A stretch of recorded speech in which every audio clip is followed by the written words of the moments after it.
দেখুন বন্ধুরা কত বড় ভোলা মাছ আজকে নিয়ে এসেছে বিকালের বাজারে। দেখুন আজকে সন্ধ্যাবেলা এই ভোলা মাছটা দিয়ে একটা নতুন রান্না করে আপনাদেরকে দেখাবো। দেখুন, নমস্কার বন্ধুরা, মনি কিচেন ব্লগে আপনাদের সবাইকে অনেক অনেক স্বাগত জানাই। আজকের ভিডিওটি আপনারা প্রথম থেকে শেষ পর্যন্ত দেখবেন কিভাবে এই ভোলা মাছটা আজকে রান্না করি। আজকে এই ভোলা মাছ দিয়ে কোনো কড়াতে কোনো কিছুতেই রান্না করবো না, বাটিতে করে দেখাবো। মাছ বাটি যাকে বলে, বাটিতেই ভোলা মাছটা রান্না করব। দেখুন, ভোলা মাছটা প্রথমে কেটে নেব, ভালো করে পরিষ্কার করে কেটে ধুয়ে নেব। ভিডিওটি যদি ভালো লেগে থাকে অবশ্যই লাইক শেয়ার সাবস্ক্রাইব করবেন এবং কেমন হয়েছে তাও কমেন্ট করে আপনারা জানাবেন। আর আপনারা না যদি কমেন্ট করেন বা লাইক শেয়ার না করে আমিও তো আপনাদের বন্ধু হতে পারবো না। তার জন্যে আপনারা লাইক শেয়ার সাবস্ক্রাইব কমেন্ট করবেন, আমিও আপনাদের যাতে বন্ধু হতে পারি। তাহলে প্রথমে মাছটাকে কেটে নেব। এত বড় ভোলা মাছ কোথায় পেয়েছো গো? বাজারে ছিল। এটা কি বাজারে যেতে আমাদের এই নদীর ভোলা মাছ? হ্যাঁ, দেখুন এটা আমাদের গেঁওখালি যে নদী আছে, এই সেই গেঁওখালি নদীর ভোলা। দেখুন আপনাদের দাদা বাজার থেকে নিয়ে আসছে। গেঁওখালি গেছিলাম না বিকেলবেলায় গেঁওখালি ঘুরতে গেছিল, মাছটা নিয়ে আসছে, বলছে আজকে রাত্রে মাছটা রান্না করবো বাটিতে। এটা 3 কিলো আছে।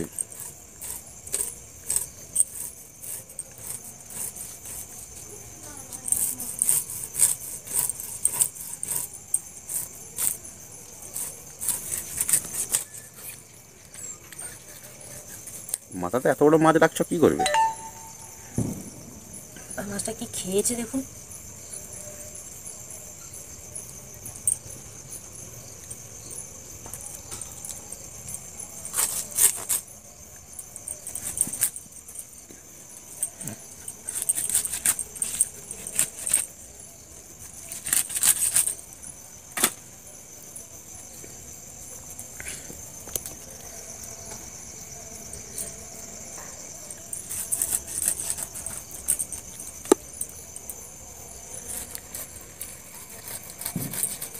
দেখুন ভোলা মাছটাকে পেটি করতে হচ্ছে, তারা কতটা বড় দেখুন।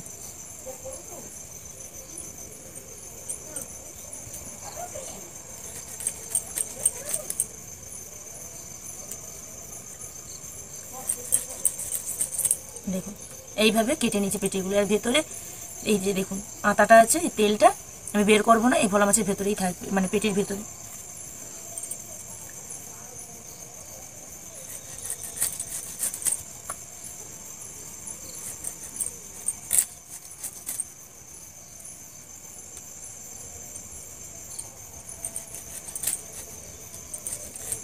মাছটা কোষ বেরিয়ে যাচ্ছে দেখুন। দেখুন পুরো ইলিশ মাছের মতন পিসগুলো হয়েছে দেখুন।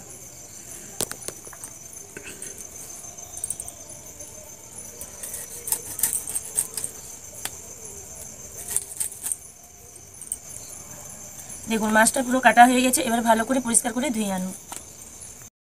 এবারে লবণ আর হলুদটা মাখিয়ে নেব। লবণ,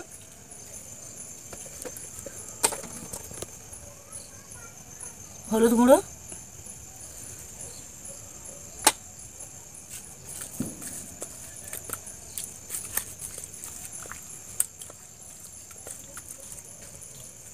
ভালো করে লবণ আর হলুদটা মাখিয়ে নিয়েছি।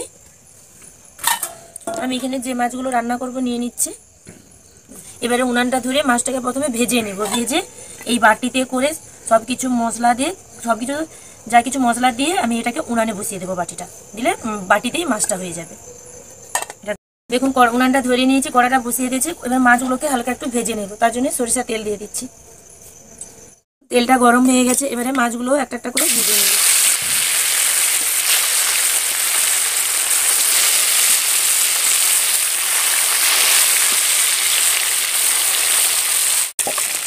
মাছগুলো ভাজা হয়ে গেছে, এবারে নামিয়ে নেব।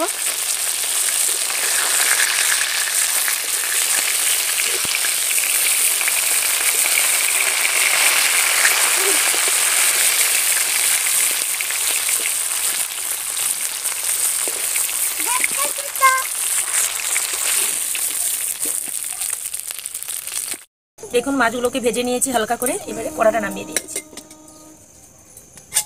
উনানে এটাতে সব কিছু দিয়ে মাখাতে মাখাতে উনানে আঁচটা একটু কমে যাবে। উনানে বাটিটা বসাবো। দেখুন একটা বাটি নিয়েছি, এই বাটিটা নিয়েছি। এই বাটিতে সব কিছু আগে মশলাটাকে মাখিয়ে নেব। পেঁয়াজ কুচানি, টমেটো কুচানি, দুটো গোটা শুকনো লঙ্কা, দুটো কাঁচা লঙ্কা, হলুদ গুঁড়ো, লবণ, অল্প একটু সরষা বাটা। আমি এতটা দেবো না, হাফটা দেবো, এই এতটা দিয়েছি। আর লঙ্কা গুঁড়ো দেবো না, এই কাঁচা লঙ্কা দুটো আর শুকনো লঙ্কা দুটো দিয়েছি। এবারে সরিষার তেল, সরিষার তেল অল্প এখন একটু দেবো, লাবানোর সময় একটু দেবো, দিয়ে ভালো করে মাখিয়ে নেব।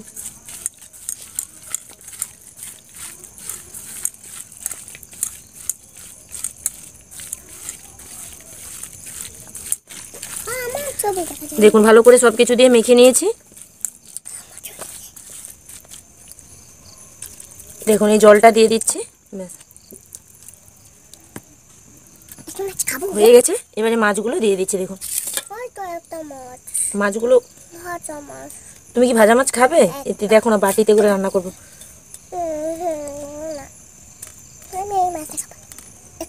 দাঁড়াও দাঁড়াও, দেখুন এই জলটা দিয়েছি, এই জলটা একদম ফুটে ফুটে মাছের গায়ে শুকনো হয়ে লেগে যাবে। আর লাবানোর সময় একটু আমি কাঁচা সরিষা তেল দেবো। এই ঢাকনাটা ঢেকে দিয়ে আমি উনানে বসিয়ে দিচ্ছি। দেখুন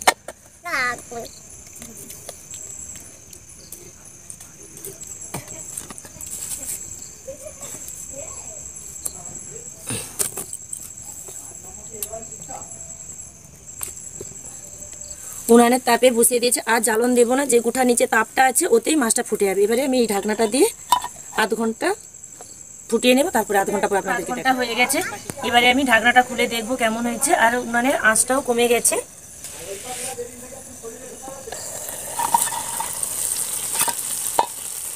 দেখুন মাছ বাটি, দেখুন বাটিতে মাছ কি সুন্দর হয়ে গেছে, কালারটাও কত সুন্দর হয়ে গেছে। আর ধারে ধারে এই যে লেগে গেছে, এই মশলাটা মাখানো মাছের সাথে খেতে দারুণ লাগবে। দেখুন এবারে আমি নামিয়ে নেব। দেখুন ভোলা মাছের যে বাটিটা করেছিলাম, বাটিতে দেখুন ধার দিয়ে কীরকম তেল ছেড়ে গেছে। আর এই মশলাটা গায়েতে একদম মাছের গায়ে লেগে গেছে। দেখুন দেখুন এবারে ওপর থেকে একটু কাঁচা সরষা তেল দিয়ে দিচ্ছি। এই তেলটা দিয়ে দিচ্ছি কারণ যখন ভাতে, গরম ভাতে খাওয়া হবে, তেলের ঝাঁঝটা উঠবে কত সুন্দর। দেখুন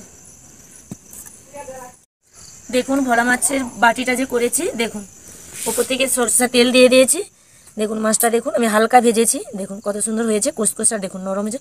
আর লঙ্কাটা দেখুন, কাঁচা লঙ্কা, একদম কাঁচা লঙ্কা দিয়েছিলে, দেখুন সেদ্ধ হয়ে দেখুন কি গরম। তো দেখুন আপনারা ভোলা মাছের তো অনেক রকম রেসিপি খেয়েছেন, এই খুব কম মশলাতে, খুব কম উপকরণ, খুব কম সময়ে এই বাটিতে এইভাবে উনুনে আঁচে বসিয়ে রান্না করে খাবেন। কেমন হয়েছে তাও বলবেন কমেন্ট করে। আর ভালো লাগলে লাইক, শেয়ার, সাবস্ক্রাইব করবেন এবং কমেন্ট করবেন, পাশে থাকবেন। আমিও আপনাদের পাশে থাকতে চাই, অবশ্যই বন্ধু হতে চাই। সবাই ভালো থাকবেন, সুস্থ থাকবেন, ধন্যবাদ।